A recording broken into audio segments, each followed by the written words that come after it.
hearing is the building block for learning about speech and language and the world around you. I'm studying how children learn to hear in noisy backgrounds because these are the environments that they listen to all the time. Welcome to Boys Town National Research Hospital. I'm Lori Leibold, and my lab is this way. Our purpose was to evaluate whether children's speech recognition in background sounds improved with the OSN algorithm activated compared to conventional omnidirectional microphone status. Hey Jenna. OpenSound Navigator is designed to monitor the sources of noise in the environment and only apply noise reduction to sources it identifies as being noise. It is not designed to activate when the sources are competing speech. We are trying to simulate a classroom.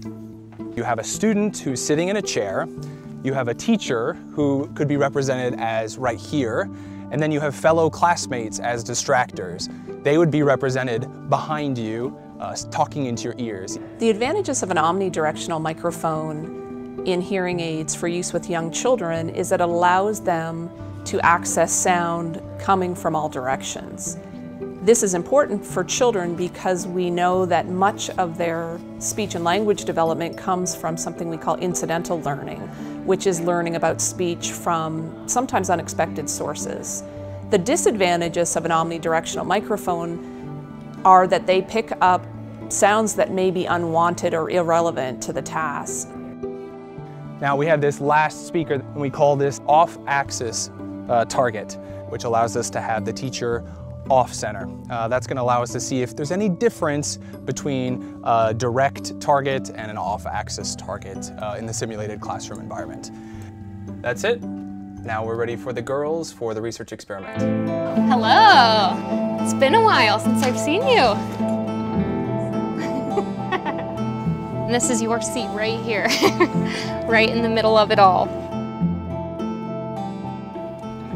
The overall findings of the study was that children did benefit from OpenSound Navigator when the background noise was steady state noise. And that was regardless of whether the children were facing the target talker of interest or if the target was off to the side and they weren't facing it. Either way, they did benefit, and their signal to noise ratio was improved on average by about 4 dB compared to an omnidirectional microphone setting.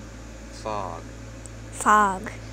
When the background noise was speech, children didn't have any difference in performance in their speech recognition thresholds, whether they were using an omnidirectional microphone setting versus OpenSound Navigator, which confirmed that OpenSound Navigator doesn't activate when speech is detected in the environment. And that's actually a good thing because that means that children are getting access to talkers within the environment.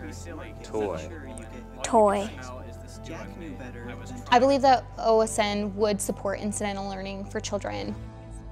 All right, guys, thank you so much for coming. Okay, we'll see you next time. All right, bye. Despite many advances in technology, including improvements in hearing aid, including improvements in how we deliver information in the classroom, children who are deaf and hard of hearing are often still lagging behind their peers in many important social and communication outcomes.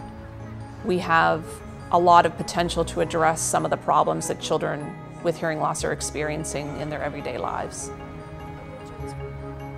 After school, I stand around in a circle with all of my friends, and so there's a lot of other people in there, which means a lot of other people talking and a lot of other sounds. And with these new hearing aids, I've noticed a significant difference, and when I'm standing there, I can actually hear what each person is saying, and I can be engaged in the conversation a lot more.